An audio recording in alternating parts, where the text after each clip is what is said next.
The best vertical leg press ever made. It's actually not a vertical leg press. I'm going to show it to you today. I believe it's better than the 60-degree streamline leg press. You can click the link above, see my review of it. I'm going to show you today something really cool. I was very fortunate to find. So this is the Strength Incorporated 70-degree leg press.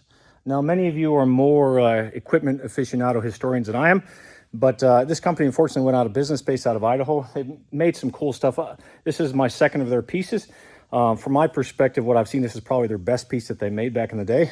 But I've only ever really seen this piece once out in the wild, and I actually was very fortunate to find it. It's got the vintage Strength Incorporated God Loves You sticker. So the more I had the streamline leg press, the more I liked it, but the more there's a couple things I just didn't like. And this machine actually addresses those few things. So the main benefit of this machine over the streamline and over any other vertical leg press is this angle. Look at the angle. It's a very shallow angle. So most vertical leg presses are like this angle. You know, the TK Star is a little bit more like that. The one from Watson actually looks decent. You can adjust it almost to this, but there's an issue with the Watson machine even.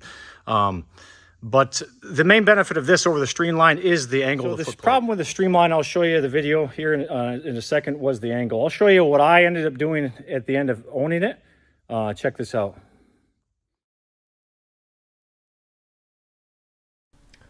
All right, so you can see here, this is some footage of me using the streamline leg press before I sold it.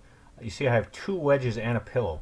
So I found I pushed the shoulder brace all the way back, and I put several pillows and wedges under there, and it felt more like a vertical leg press. It was much more comfortable. You can see I can get the full hip flexion, and my feet are towards the very, very top of the machine.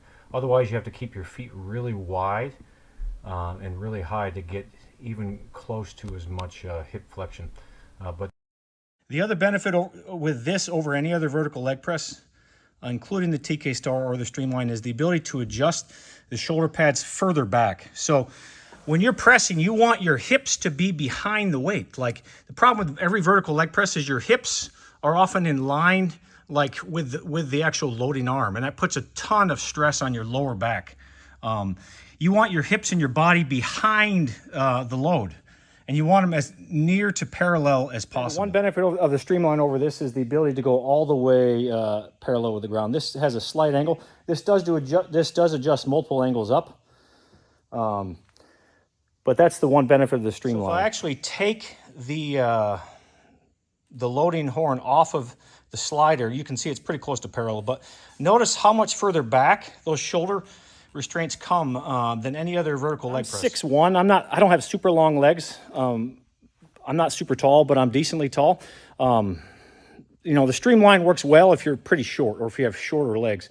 But if you get near my height, you can only adjust it so far back, and your hips still kind of end up coming up a little bit from the pad to get that full hip flexion. I will never own like a vertical leg press because this movement is so much superior to allow that full hip flexion and extension to any other vertical leg press I've seen. Again, the main reason is you can't get your hips back far enough on a typical vertical leg press, and that weight is just pulling your lower back. You want your hips behind the weight so they can do full flexion.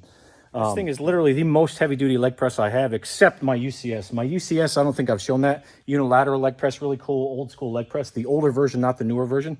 That thing's got to be 1,700 pounds empty. This thing's probably 1,400 pounds empty. This sled is super heavy. Like, I had to cut these weight horns. These things, like, extended like 2 extra feet. Like, totally unnecessarily long for as heavy as that carriage is.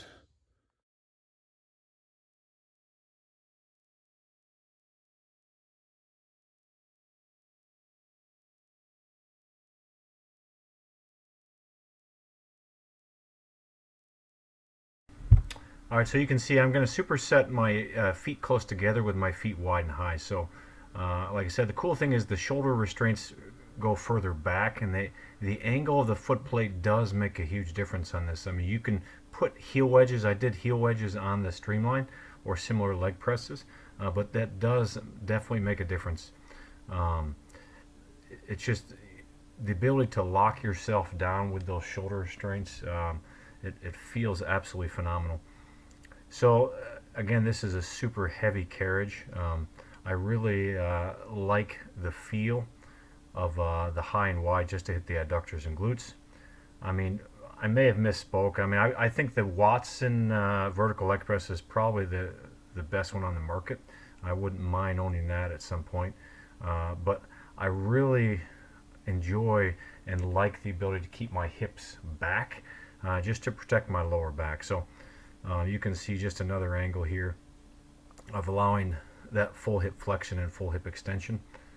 Just a really cool machine, kind of a different angle here.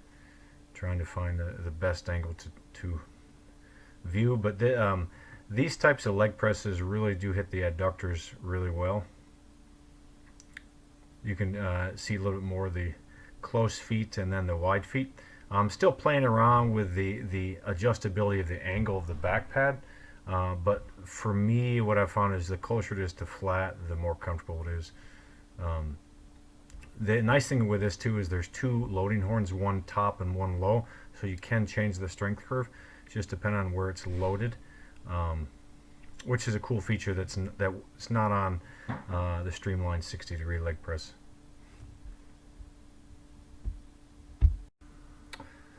So I'm always looking for cool, unique leg presses. I think this is definitely a keeper.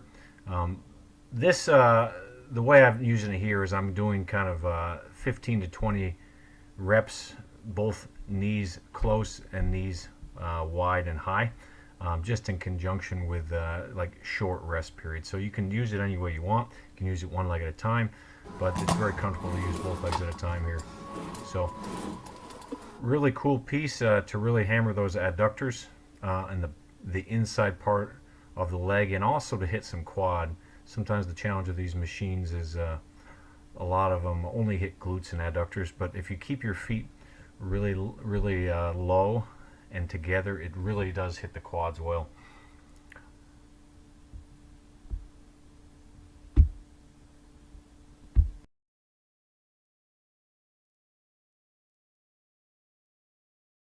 So let me know what you guys think. There is actually a company that makes the 70-degree leg press again. I don't think it's quite as good as this one. It's Max Pump. They actually make this machine. If you guys ever seen or used this machine, let me know.